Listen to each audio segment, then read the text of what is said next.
this is a fun one. A car repair shop charges an hourly rate plus a pickup fee and a delivery fee. So the graph represents the relationship, including the pickup fee and the delivery fee. So we need to write a linear equation, y equals mx plus b. And we know that b is our y-intercept, so that is right here at 75.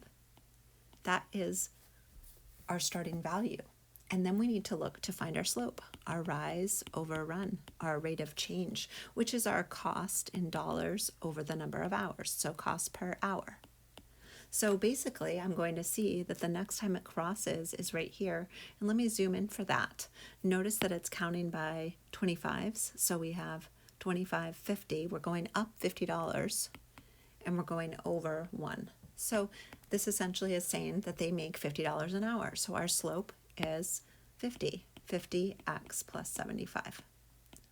Okay, so actually let's investigate that 75. So it's an hourly rate of $50 an hour, and then it's got that delivery fee of $75. So no matter what, you're going to pay that $75.